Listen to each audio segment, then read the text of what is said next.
The largest fabric retractable roof in the world is here in Vancouver, with the construction ahead of schedule. Reporter Casey Snow found out BC Place will have a new opening date sooner rather than later. It's big, but will it be ready? 5 months ago, BC Place was projected to reopen November 1st. Pavco has revised their timeline and a new date has been set. The announcement today really is that the BC Place project has gone very well and that we're on budget and on schedule, and that we're confirming today that the building will be open and available for use on the 30th of September 2011. While thousands of seats sit empty at BC Place, many were filled to hear the fate of the new roof. Right now, we're installing the cables, what's called the cable net, the final cables that will support the fabric, and we're expecting that to be complete in March. Components for the new roof are coming from 27 different countries, and with the largest pieces already in Vancouver, Pavco feels their skilled ironworkers can stick to the new date. The new retractable roof at BC Place is the largest of its kind in the world. The new home of the Whitecaps and the BC Lions will host the Grey Cup and Vanier Cup later this year, as well as many other entertainment and community events. Casey Snow in Vancouver for BCIT Magazine. Pop, drinks, soda cans, and water bottles will be getting a new look by summer. The beverages are all part of a plan to educate Canadians about what they're really drinking. Krista Dow has more details on that story. In a joint partnership with the major beverage companies of Canada, BC's Health Ministry announced a new initiative that would see calorie labels becoming more visible on beverages. This, I think, is a very important step that gives one more tool to consumers so that they can manage their health better, make sure that they manage their caloric intake, and stay healthier. Andy Bayfield for Canada Dry Malt says the industry is happy to roll out these new labels. He says hundreds of products will be affected, but changed for the better. It's important to recognize the size and the scope of this initiative is substantial.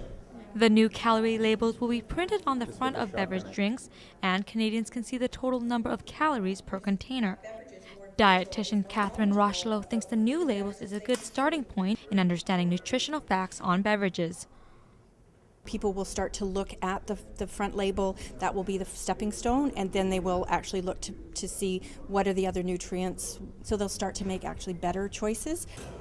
The move came from an initiative south of the border, and Canadians can see the new labels on Coca-Cola, Pepsi, Canada Dry, and Nestle products. The new Clear on Calories packaging labels will begin appearing on these beverages by May.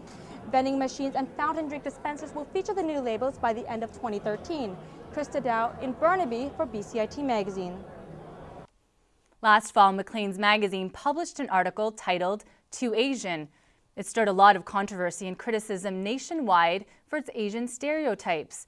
I stopped in at the University of British Columbia, one of the schools labeled as being too Asian, to see their video response to the article.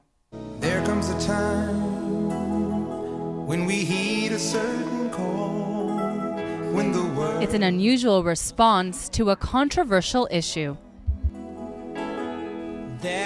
This video, created by a UBC student, is a response to the provocative MacLeans article called "Too Asian." The video has been online for about 2 weeks now, and we have over 8,000 hits. Published last November, the article labeled universities such as UBC and U of T as being too Asian. In their words, so academically focused that students could no longer compete or have fun. The article sparked such an outrage that MacLeans apologized for the title, later renaming it the enrollment controversy. I think MacLeans was sitting back thinking, okay, enough time has passed. Thank goodness the issues finally died down in the media. I think it wouldn't be an exaggeration to say that this music video has single-handedly put the issue back into the headlines. It shows students and children lip-syncing to the 80s charity hit, "We Are the World." We are the world. We Are the World remains, first, foremost, the very best. Taglines pop up throughout the video, poking fun of Asian stereotypes and cultural appreciation by non-Asians. So if we have something that is both a hybrid work of art and also a piece of journalism, something that works that border, then we have something that responds to an issue, as this video did, as other videos have done, but also it lasts. So then people who know nothing about the issue can still watch this and they can think, wow, this is worth sharing, this is really interesting. Sue encouraged his fine arts students to respond in a creative way and for class credit.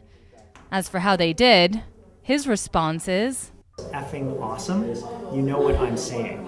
Monica Martinez in Vancouver for BCIT Magazine.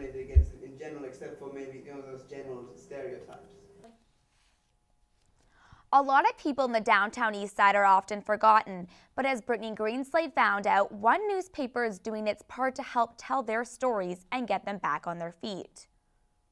Paper! Get your paper, huh?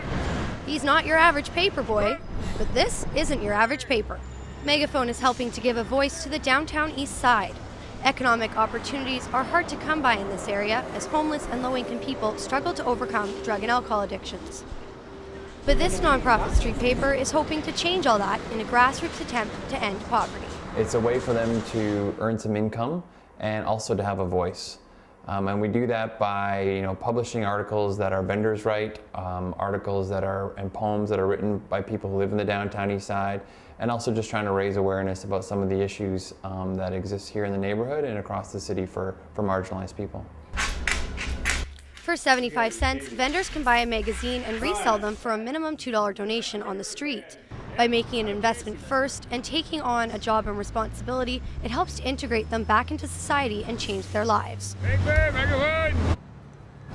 For me, it was just opened my eyes. I didn't think anybody cared about us when I stood in the corner. I often didn't care about myself. I was addicted. I drank every day, and my life was very difficult. I was 80 pounds, living in abusive relationships. It turned my life right around. I live in a healthy, happy home. I have a cat and a dog, and my life is great.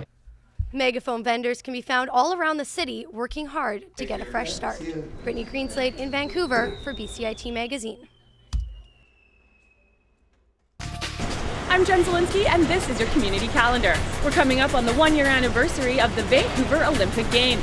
There's all kinds of events going on around the city to celebrate. Head down to Robson Square for all-day live music and entertainment. And then you can have a chance to meet the Canuck mascot, Finn, or a few 2010 Olympians. Head over to the Vancouver Art Gallery for CIBC's Lunar Fest. The art gallery is being transformed by thousands of children into the first Lantern Aquarium. Then head back down to Yaletown for more Olympic fun, where the streets are alive with the spectacle of light and art, provided by light designers and new media technology. That was your community calendar. Coming up on BCIT Magazine, find out why people were lined up for hours at this antique mall. A New Westminster woman tells us about her local shopping experiment.